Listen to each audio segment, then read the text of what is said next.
유라야, 그 사람 갔어. 우리 이제 정식으로 함께 할 수 있어. 여사님의 모든 주식과 부동산은 자선기금으로 기부됩니다. 남편 박진우 씨에게는 교회 아파트 한 채만 유산으로 남습니다. 병원의 응급실 문은 굳게 닫혀 있었고 붉은 수술 중 등불이 눈을 찔렀다. 박진우는 복도 긴 의자에 기대어 앉아 스마트폰 화면 위에서 손가락을 빠르게 움직였다. 이따금 고개를 들어 수술실 문을 힐끔 쳐다보았다. 의사가 무거운 표정으로 걸어 나와 강지연 씨의 사망을 알렸다. 진우는 그저 가볍게 한숨을 내쉴 뿐 그의 눈빛에서는 예상했던 슬픔 대신 알아차리기 힘든 안도감이 스쳐 지나갔다. 그는 전화를 걸었다. 목소리는 낮았지만 희미한 기쁨이 묻어 있었다. 유라야, 그 사람 갔어. 우리 이제 정식으로 함께 할 수 있어. 강지연의 장례식은 일주일 후에 열렸다. 규모는 작았지만 장엄하고 숙연했다. 조문객들은 대부분 지연이 생전의 친구들과 사업 파트너들이었다. 진우는 유가족으로서 검은 양복을 입고 검은 완장을 찼으며 얼굴에는 적당한 슬픔을 띠고 있었다. 그는 조문객들을 맞이하고 위로를 받으며 한치의 오차도 없이 행동했다. 하지만 이 슬픔이 얼마나 위선적인지는 오직 그 자신만이 알고 있었다. 그의 마음은 이미 다른 종류의 환희로 가득 차 있었다. 장례식이 끝나고 조문객들이 흩어지자 진우와 몇몇 가까운 가족들만 남았다. 진우의 스마트폰 화면이 다시 밝아졌다. 최유라에게서 온 메시지였다. 다 끝났어. 괜찮아? 진우의 입꼬리가 알아차리지 못할 만큼 살짝 올라갔다. 응, 다 끝났어. 기다려. 라고 답장을 보냈다. 그는 고개를 들어 강지연의 영정 사진을 보았다. 사진 속 여인은 온화하게 미소 짓고 있었고 눈빛은 맑아서 마치 모든 것을 꿰뚫어 보는 듯했다. 진우는 까닭 없이 가슴이 철렁 내려앉았지만 이내 자신의 의심을 비웃었다. 지연은 이미 죽었고 모든 것은 끝났다. 그와 지연은 결혼한 지 8년이 되었다. 8년 동안 그는 평범한 대학 졸업생에서 어엿한 중소기업의 사장으로 변신했다. 이 과정에는 지연 집안의 힘과 그의 개인적인 능력이 큰 역할을 했다. 강씨 집안은 이 지역의 재계 명문가였고 지연은 강씨 집안의 외동딸로 어릴 때부터 큰 기대를 받으며 자랐고 사업적 재능도 뛰어났다. 그녀는 가족 기업에서 한 몫을 해냈을 뿐만 아니라 자신의 자원과 인맥을 이용해 진우가 지금의 비상테크를 설립하는 데 도움을 주었다. 그러나 사업이 성공하면서 진우의 마음도 점점 부풀어 올랐다. 그는 지금의 성공이 전적으로 자신의 재능과 노력 덕분이라고 생각하기 시작했다. 지연은 그저 발판을 제공해준 도구, 언제든 버릴 수 있는 낡은 물건에 불과하다고 여겼다. 게다가 지연은 몇 년 동안 몸이 좋지 않아 늘 병상에 누워 있었고 이는 그를 몹시 지치게 했다. 그는 자유를 갈망했고 신선한 자극을 원했다. 그리고 최유라의 등장은 그의 모든 환상을 충족시켜 주었다. 최유라는 젊고 아름다웠으며 상냥하고 배려심이 깊었다. 게다가 진우를 숭배에 가까울 정도로 따랐다. 이는 진우의 허영심을 크게 만족시켰다. 지연이 투병하는 동안 진우와 유라의 관계는 급속도로 깊어졌다. 그는 밤늦게까지 집에 들어오지 않기 시작했고 지연의 병세가 위중할 때조차 건성으로 대했다. 지연은 무언가 눈치챈 듯 했지만 한 번도 그 사실을 들추지 않았다. 그저 묵묵히 모든 것을 감내하며 가끔 눈빛의 깊이를 알 수 없는 평온함을 드러내 진우를 불안하게 했다. 이제 그녀가 드디어 떠났다. 모든 것이 순리대로 풀릴 것이었다. 진우는 이제야말로 당당하게 최유라와 함께하며 그가 마땅히 누려야 할 행복과 부를 즐길 수 있을 것이라고 생각했다. 오빠, 힘들었지? 진우의 여동생 박진아가 다가와 물 한 잔을 건네며 걱정스럽게 그를 쳐다보았다. 진아는 진우의 유일한 혈육으로 항상 오빠의 말을 잘 따랐다. 그녀는 오빠와 새언니 사이의 문제를 알고 있었고 진우를 만류하기도 했지만 결국 오빠의 편에 서기로 했다. 괜찮아, 진아야.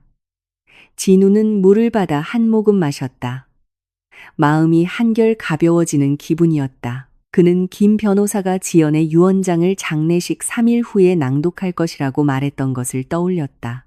그는 지연의 법적 남편으로서 지연의 유산 대부분을 순조롭게 상속받을 것이라고 믿었다. 도심에 위치한 수십억 원 가치의 빌라와 지연 명의의 회사 지분을 포함해서 말이다. 이 재산이라면 그와 최유라가 호화로운 삶을 살기에 충분했다. 장례식 다음 날, 진우는 서둘러 그와 지연이 함께 살던 집으로 돌아왔다. 호화로운 빌라는 텅 비어 있었고 곳곳에 지연의 생전 흔적이 남아 있었다. 거실에는 지연이 직접 고른 예술품들이 정갈하게 놓여 있었고 서재에는 그녀의 전문 서적들이 책장을 가득 채우고 있었다. 침실 옷장에는 그녀의 잠옷이 아직 걸려 있어 은은한 향기를 풍겼다. 진우는 이 장소들을 지나가며 마음의 한 점의 미련도 느끼지 못했다. 오직 벗어나고 싶은 조급함만이 가득했다. 그는 최유라에게 전화를 걸었다. 목소리에는 약간의 우쭐함이 섞여 있었다. 유라야, 이리 와. 보고 싶어. 최유라의 목소리에는 기쁨과 약간의 수줍음이 묻어 있었다. 정말? 오빠, 지금 바로 갈게.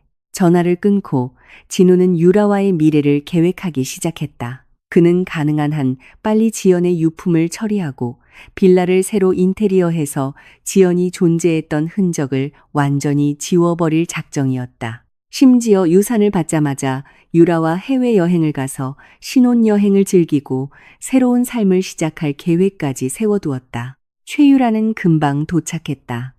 그녀는 베이지색 원피스를 입고 정교한 화장을 했으며 긴 머리를 어깨에 늘어뜨려 유난히 청순하고 매력적으로 보였다. 그녀는 문에 들어서자마자 진우의 품에 안기며 울먹이는 목소리로 말했다. 오빠, 너무 보고 싶었어. 진우는 그녀를 꽉 껴안았다. 마음속으로 크나큰 만족감을 느꼈다. 이것이 바로 그가 원했던 것. 젊고 열정적이며 온전히 자신에게 의지하는 여자였다.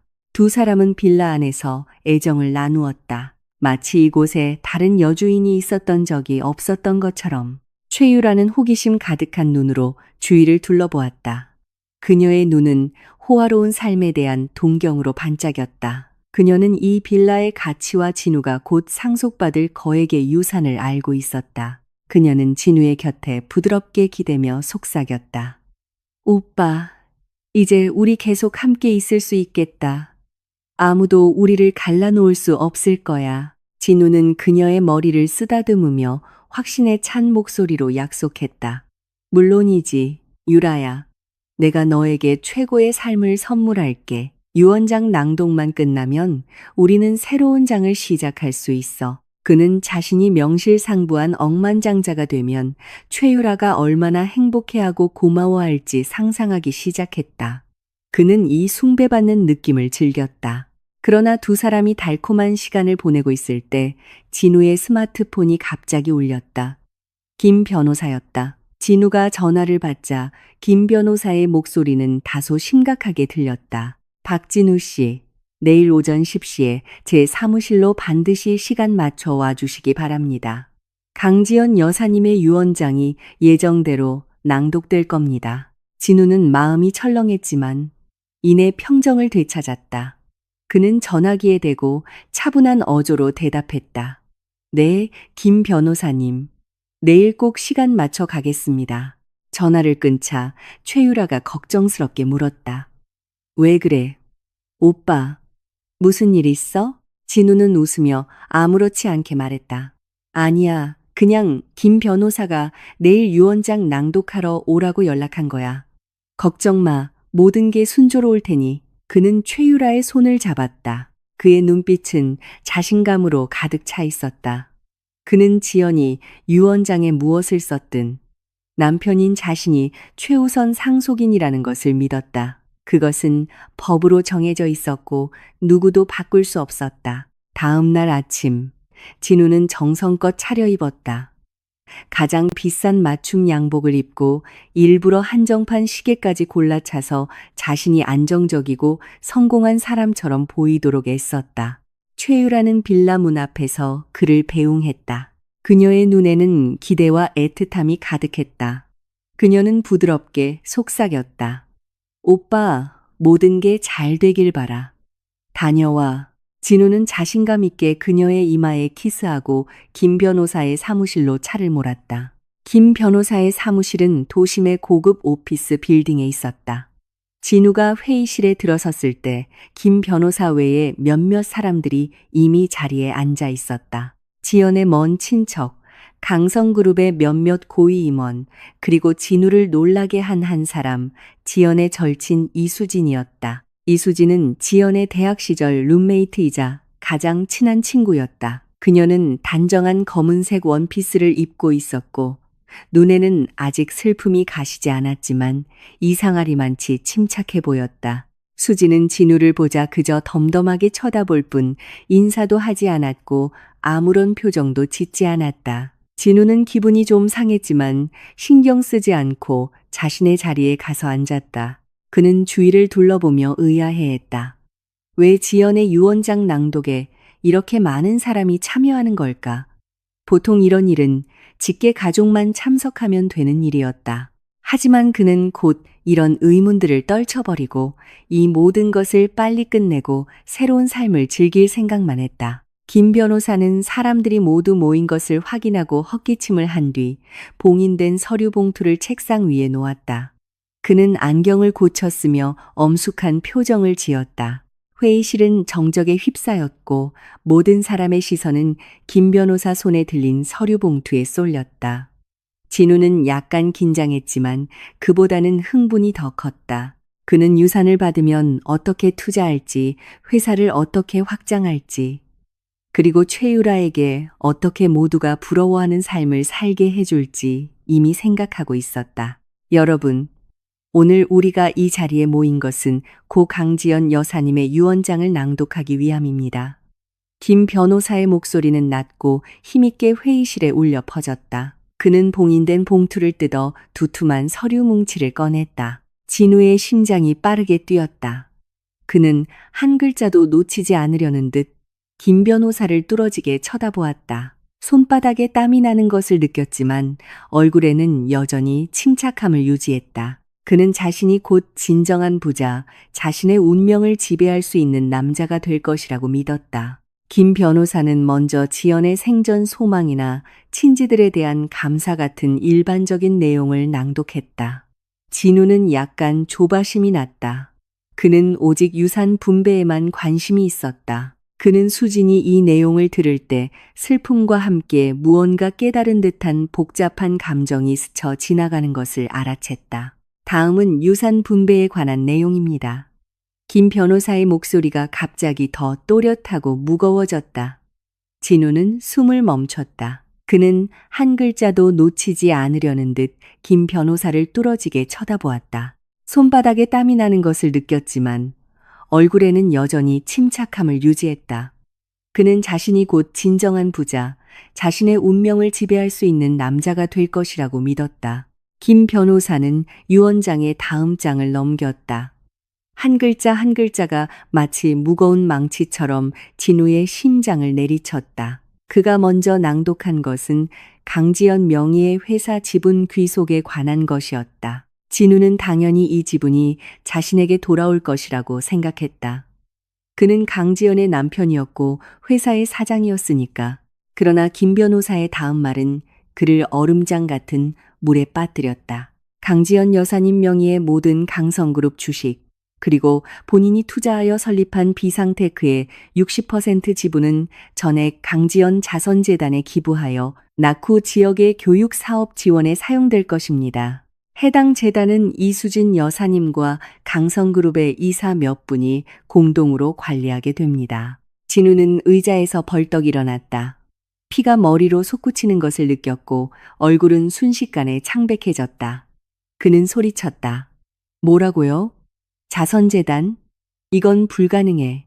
내가 남편이야. 내가 최우선 상속인이라고. 그의 목소리는 믿을 수 없다는 분노와 충격으로 가득 차 회의실의 정적을 깨뜨렸다. 김 변호사는 안경을 고쳤으며 아무런 동요 없이 침착하게 말했다. 박진우 씨, 진정하십시오. 이것은 강지연 여사님께서 생전에 직접 작성하시고 공증까지 마친 유언장으로 완전한 법적 효력을 가집니다. 유언장에는 이 재산이 부부 공동 재산이 아닌 강지연 여사님의 개인 혼전 재산 및 혼인 기간 중 개인의 능력으로 취득한 재산임을 명시하고 있으며 따라서 본인이 자유롭게 처분할 권리가 있습니다. 진우는 어지러움을 느꼈다.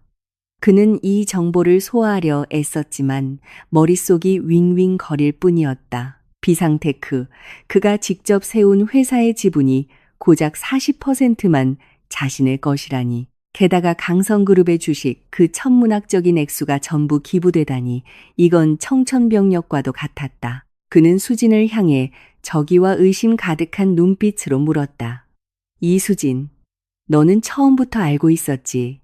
너랑 지연이가 짜고 버린 짓이지, 안 그래? 수진은 고개를 들어 그를 똑바로 쳐다보았다. 그녀의 입가에는 심지어 비웃음이 걸려 있었다. 박진우 씨, 지연이가 자기 피와 땀이 섞인 재산을 자기를 배신한 사람에게 남겨줄 거라고 생각했어요? 그녀의 목소리는 크지 않았지만 한마디 한마디가 비수처럼 박혔다. 진우는 그녀의 말에 할 말을 잃었다. 반박하고 싶었지만 할 말이 없었다.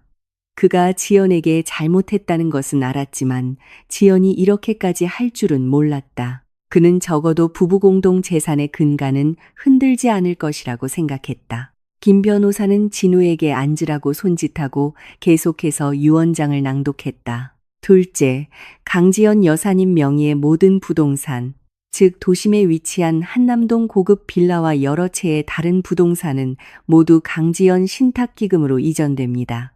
해당 신탁기금의 수혜자는 강지연 여사님의 먼 조카인 강민준 군과 여사님께서 후원하시던 낙후 지역의 여러 학생들입니다. 박진우 씨께서는 혼인 기간 중 이미 소유하고 실제 거주하셨던 교외의 아파트 한 채는 계속 소유하시게 됩니다. 진우는 그 말을 듣고 벼락을 맞은 듯 했다. 한남동 빌라. 그가 그토록 꿈꾸던 수십억 원짜리 빌라가 그의 것이 아니라니. 그에게 남은 것은 교외의 작은 아파트뿐이었다. 그것은 결혼 전에 가지고 있던 것으로 크지도 않고 인테리어도 낡았다. 그는 가슴에 극심한 통증을 느꼈다. 무언가 꽉 막힌 것처럼 숨쉬기조차 어려웠다. 그는 항상 지연이 몸이 약하고 물질적인 것에 욕심이 없어서 그와 유라의 관계를 모른 척하는 것이라고 생각했다. 이제 와서 보니 그는 틀렸다. 완전히 틀렸다. 이건 불가능해. 절대로 불가능해. 진우는 갑자기 책상을 내리쳤다. 의자가 뒤로 밀리며 날카로운 마찰음을 냈다. 그는 김 변호사를 가리키며 쉰 목소리로 분노에 차소리쳤다. 김 변호사님, 당신 저들한테 매수된 거 아닙니까? 이 유언장은 가짜야. 지연이가 나한테 이럴 리 없어. 김 변호사의 얼굴이 굳어졌다. 그는 엄숙하게 말했다.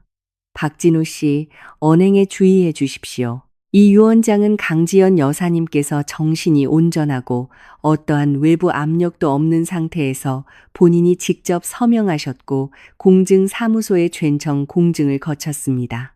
또한 여사님께서 투병 기간 중 여러 차례 저에게 유산 계획에 대해 자문하셨고 유언장 내용을 반복적으로 수정하고 확인하셨습니다. 모든 서류는 전문기관에서 필적 감정과 정신 감정을 받아 진위 여부를 확인했습니다. 유언장의 진위 여부에 이의가 있으시면 언제든 법원에 소송을 제기하실 수 있습니다. 김 변호사의 말은 찬물 한 바가지를 끼얹은 것처럼 진우를 머리부터 발끝까지 얼어붙게 했다. 그는 김 변호사의 전문성과 공정성을 알았고 지연의 치밀함도 알고 있었다. 그녀가 정말로 이렇게 준비했다면 틀림없이 완벽해서 어떤 허점도 없을 것이었다.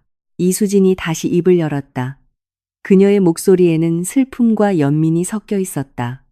박진우 씨, 지연이는 당신과 최유라 씨의 일을 오래전부터 알고 있었어요. 그저 당신을 너무 사랑해서 그래서 계속 참았던 거예요.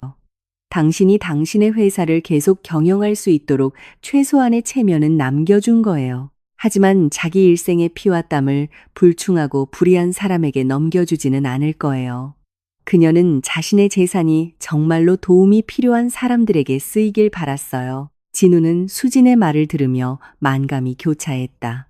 그는 갑자기 지연이 위독했던 시절, 그녀가 창가에 홀로 앉아 멍하니 먼 곳을 바라보던 모습이 떠올랐다. 그는 그때 그녀가 몸이 약하고 마음이 우울해서 그런 것이라고 생각했다. 이제 와서 보니 그녀는 아마도 조용히 이 모든 것을 준비하고 있었던 것이다. 그녀는 자신의 마지막 존엄을 지키려 했고 동시에 그에게 소리 없는 반격을 가하고 있었던 것이다. 그는 전례 없는 절망감을 느꼈다. 그의 모든 꿈, 모든 계획이 이 순간 산산조각 났다. 그는 강성그룹의 지분을 잃었고 빌라를 잃었고 손에 잡힐 듯 했던 거액의 재산을 잃었다. 그는 최유라가 이 모든 것을 알게 되면 어떤 반응을 보일지 상상조차 할 수 없었다. 그의 오랜 자신감과 오만함은 강지연의 유언장에 의해 완전히 박살났다. 김 변호사는 진우의 실신 상태를 무시하고 유언장의 마지막 부분을 계속 낭독했다. 마지막으로 강지연 여사님의 개인 소장품, 즉 서화, 골동품 및 보석류는 이수진 여사님께서 대신 보관하시다가 강지연 자선재단이 정식으로 설립되어 운영된 후 적절한 시기에 자선 경매를 통해 판매하여 그 수익금 전액을 재단에 귀속시킬 것입니다. 진우는 완전히 의자에 주저앉았다. 얼굴은 창백했고 이마에는 식은땀이 가득했다. 그는 마치 치밀하게 계획된 복수극, 소리 없이 치명적인 타격을 본 것 같았다. 그의 눈에는 약하고 병들어 마음대로 할 수 있을 것 같았던 아내 강지연이 죽은 후에 그에게 이토록 무거운 일격을 가한 것이다. 회의실의 분위기는 극도로 무거워졌다.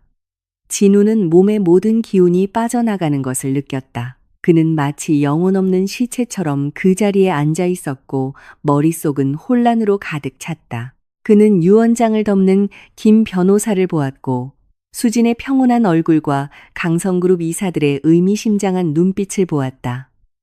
온 세상이 그를 비웃는 것 같았다. 김 변호사는 헛기침을 하며 정적을 깼다. 박진우 씨, 유언장 낭독은 끝났습니다. 만약 어떤 조항에 대해 의문이 있거나 불합리하다고 생각되는 부분이 있다면 전문 변호사와 상담하시고 법적 절차를 통해 해결하시길 권합니다. 그의 말투는 여전히 사무적이었지만 진우는 그 속에서 의심의 여지가 없는 냉담함을 느꼈다. 진우는 입을 벌려 무언가 말하려 했지만 목이 말라 한마디도 할 수 없었다. 그의 자존심과 자부심은 이 순간 완전히 산산조각 났다. 그는 항상 자신이 결혼 생활의 주도자이며 부의 지배자라고 생각했지만 결국 꼭두각시처럼 노란한 것은 자기 자신이었다. 이수진이 일어나 진우 앞으로 걸어왔다. 그녀의 눈빛은 복잡했다.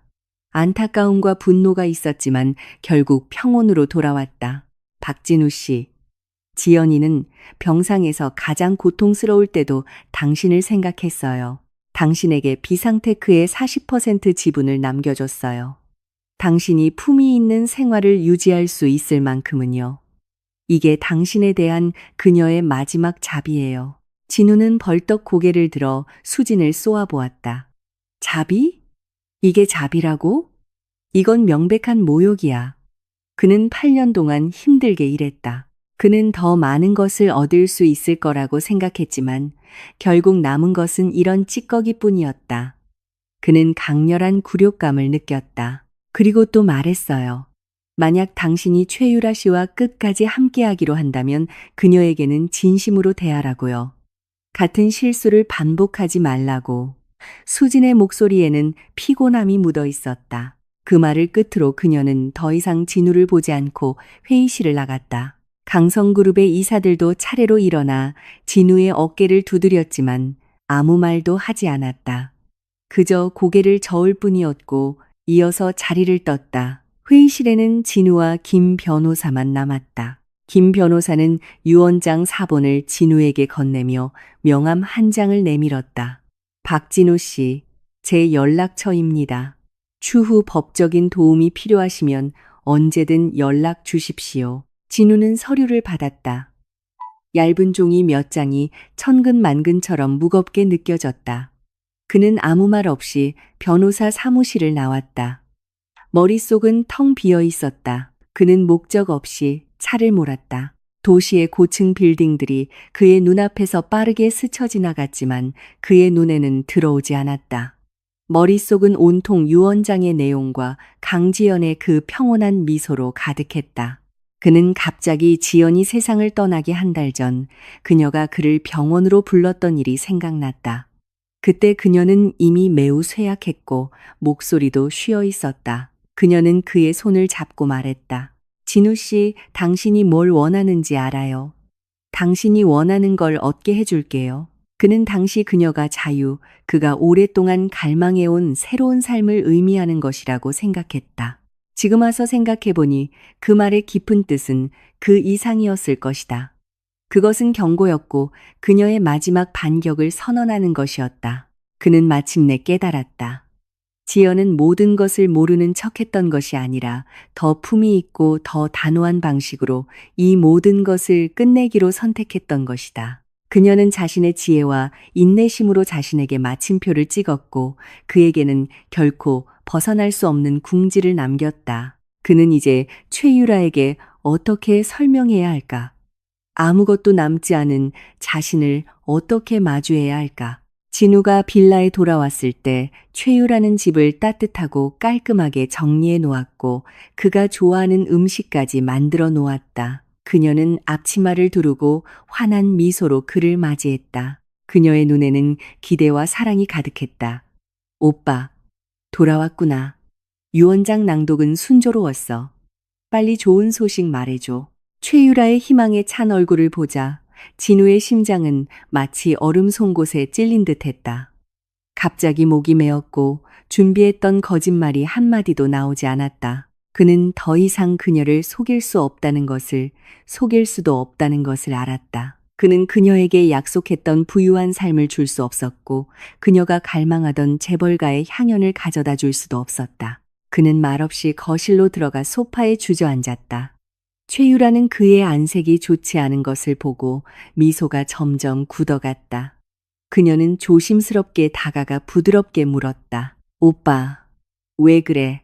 무슨 일 있었어? 진우는 고개를 들어 복잡한 눈빛으로 그녀를 바라보았다.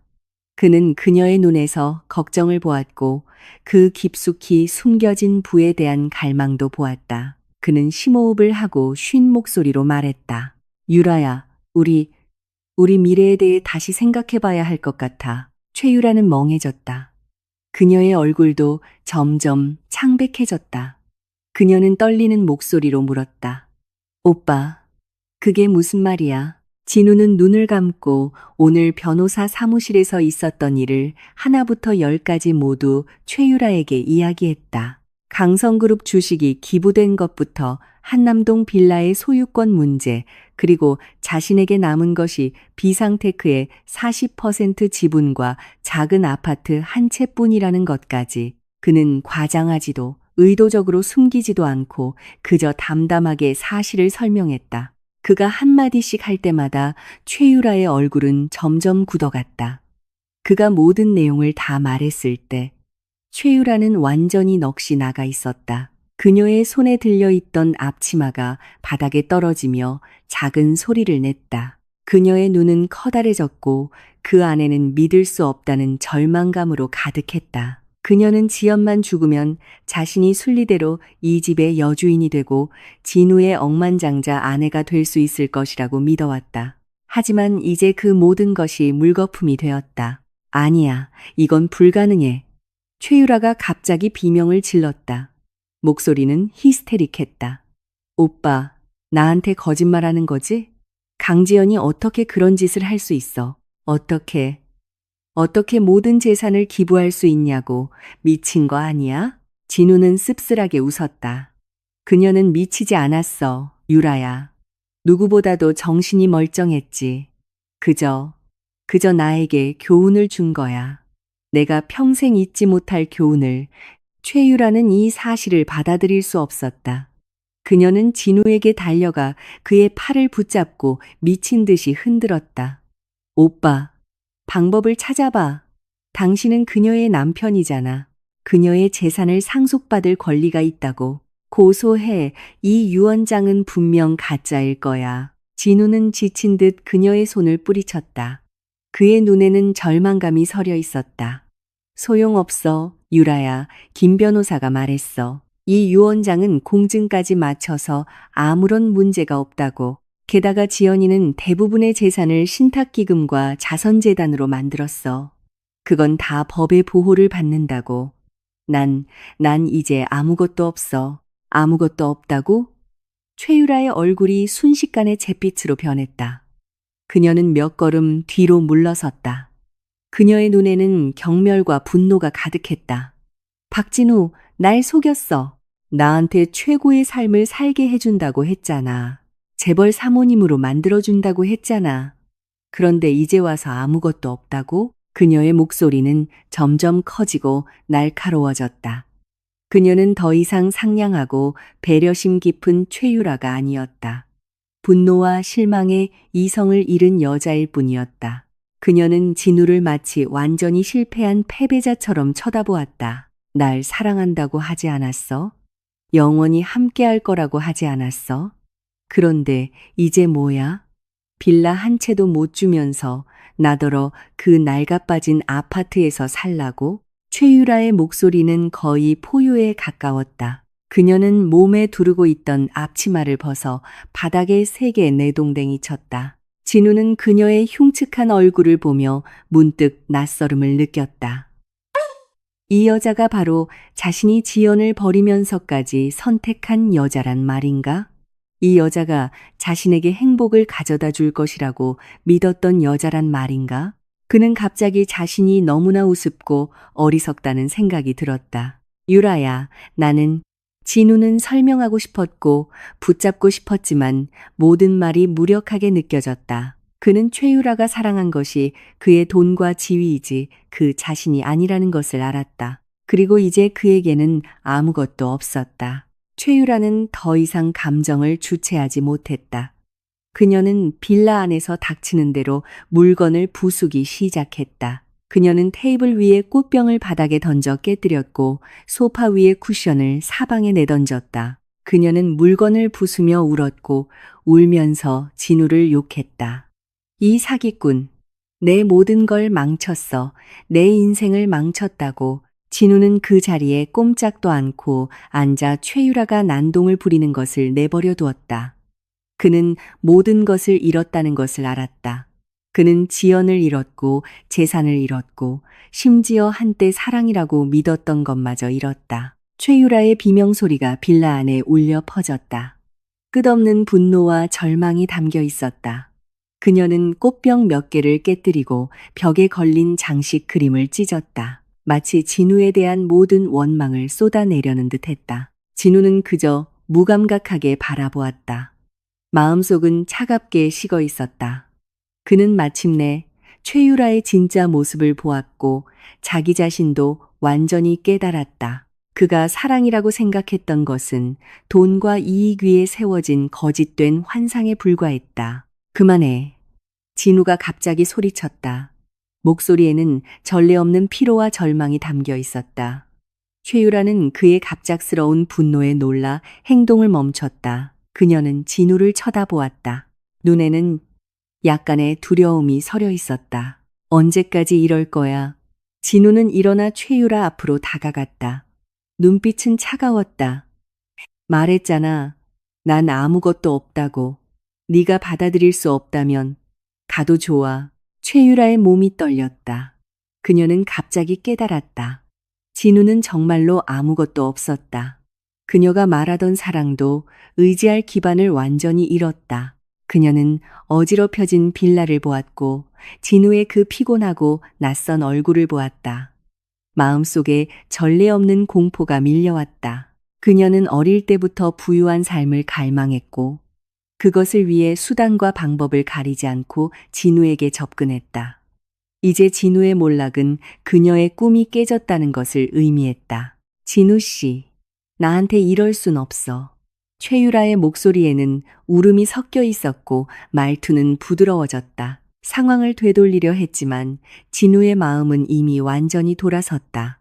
그는 그녀를 보며 마치 그녀를 통해 과거의 자신, 욕망에 눈이 멀어 진심을 배신했던 자신을 보는 것 같았다. 내가 너한테 어떻게 했는데? 진우가 차갑게 웃었다. 나는 내 모든 진실을 너에게 말했어. 네가 사랑한 게 나라는 사람이라면 지금도 우린 함께 할 수 있어. 하지만 내가 사랑한 게 내 돈이라면 마음대로 해. 최유라의 얼굴이 붉어졌다, 하얘졌다 했다. 그녀는 반박할 수 없다는 것을 알았다. 그녀는 확실히 진우의 돈을 그가 가져다 줄 수 있는 화려한 삶을 사랑했다. 이제 그것들이 사라졌으니 그녀에게 남은 것은 무엇인가? 그녀는 갑자기 자신이 피해자인 것처럼 억울함을 느꼈다. 내가 모를 줄 알아? 당신이랑 강지연, 처음부터 다 계획했던 거지. 최유라가 갑자기 진우를 가리키며 히스테릭하게 소리쳤다. 둘이 짜고 날 속였어. 날 망신 주려고. 강지연 그 여자, 정말 음흉해. 진우의 눈빛이 얼음처럼 차가워졌다. 그는 최유라가 지연을 모욕하는 것을 참을 수 없었다.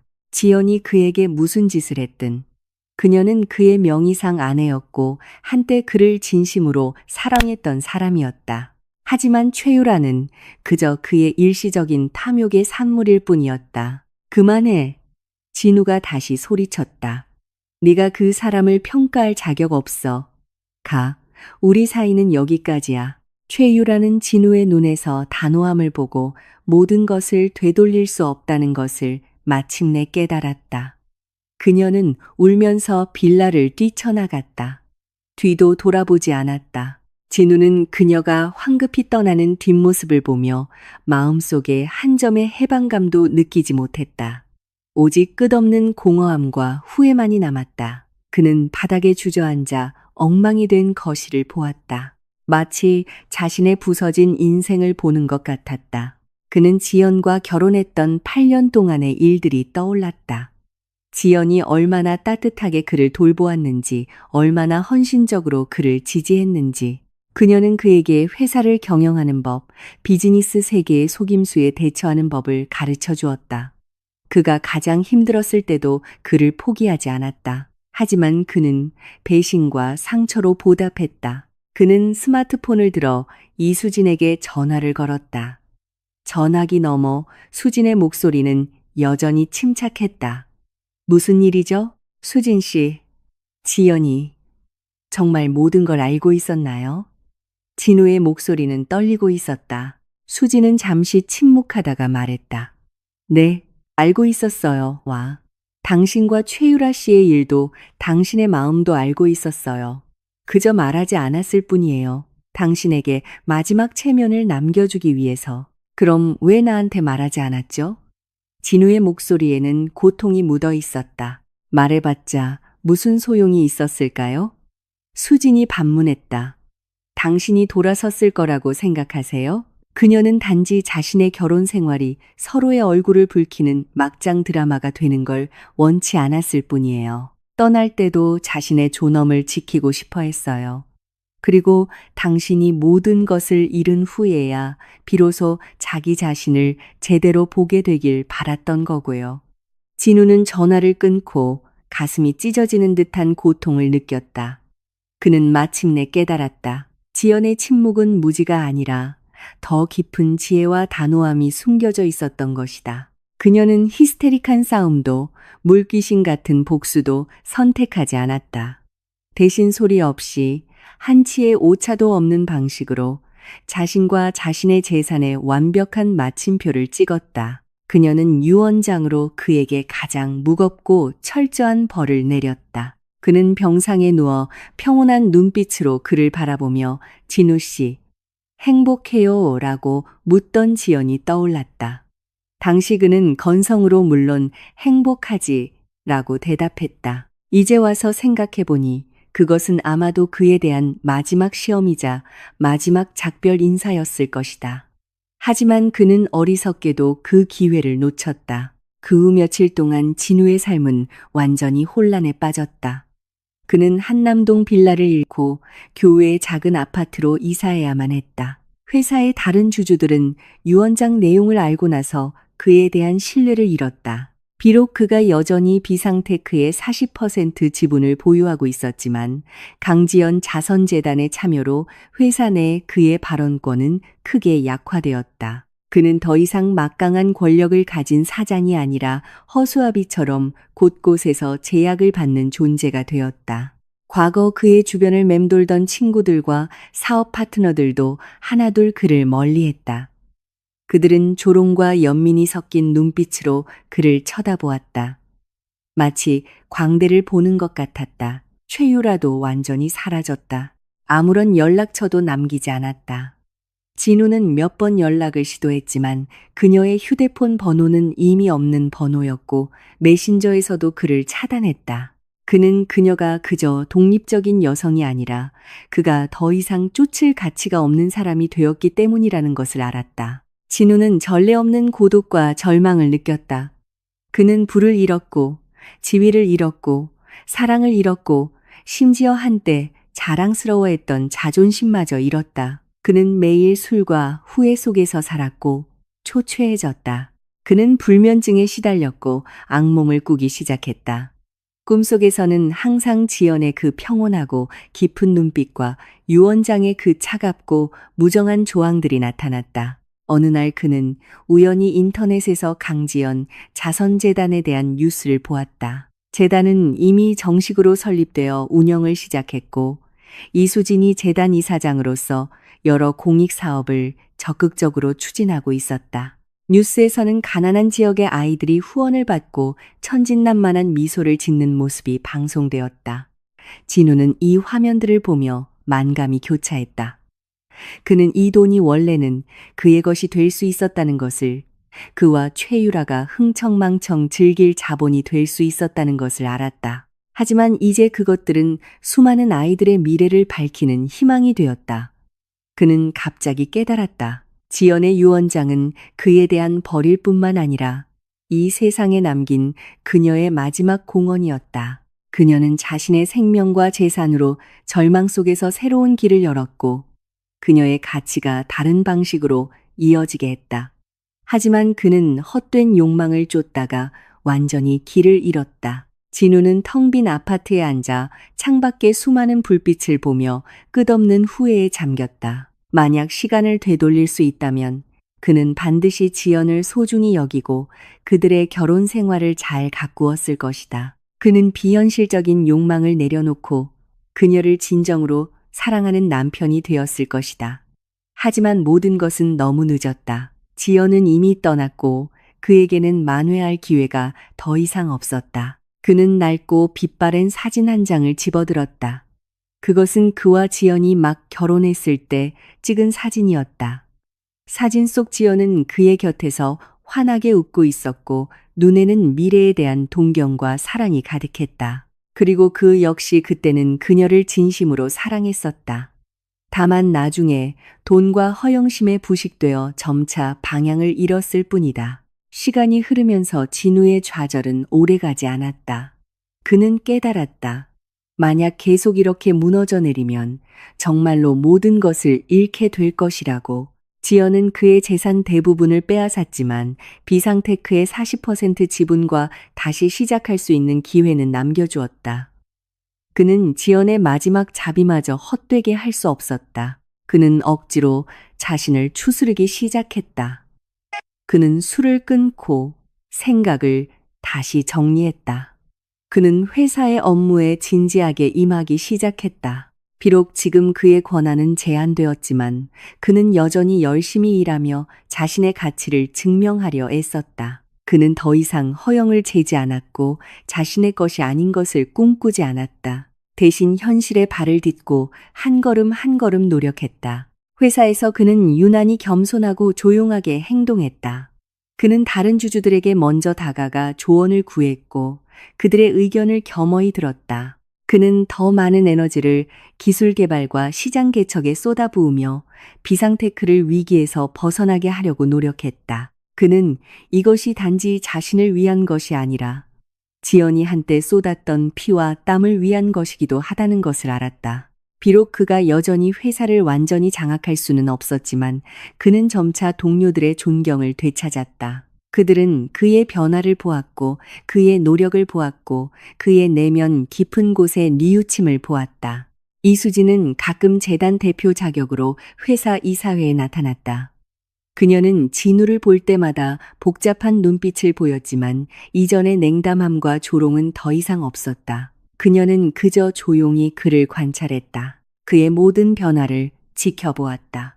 진우는 자신이 결코 과거로 돌아갈 수 없으며 지연에게 입힌 상처를 결코 메울 수 없다는 것을 알았다. 하지만 그는 자신의 미래를 바꿀 수 있었고 실제 행동으로 자신의 뉘우침을 증명할 수 있었다. 그는 정기적으로 강지연 자선재단에 기부하기 시작했다. 액수는 크지 않았지만 그가 할 수 있는 최선이었다. 그는 이런 방식을 통해 간접적으로나마 지연의 뜻을 잇고 자신의 과거 잘못을 속죄하고 싶었다. 햇살이 밝은 어느 오후, 진우는 다시 지연의 묘를 찾았다. 묘비 속 지연의 미소는 여전했고 눈빛은 평온하고 깊었다. 진우는 묘비 앞에 흰색 데이지 한 다발을 놓았다. 지연이 생전에 가장 좋아했던 꽃이었다. 그는 묘비 옆에 앉아 조용히 자신의 최근 생활을 이야기했다. 그의 변화를 이야기했고 그녀에 대한 그리움과 미안함을 이야기했다. 지연아, 내가 틀렸어. 정말로 내가 틀렸어. 진우의 목소리는 낮고 쉬어 있었고 눈에는 눈물이 가득했다. 당신은 당신의 방식으로 나에게 가장 깊은 교훈을 줬어. 고마워. 그리고 미안해. 그는 지연이 영원히 대답하지 않을 것이라는 것을 알았다.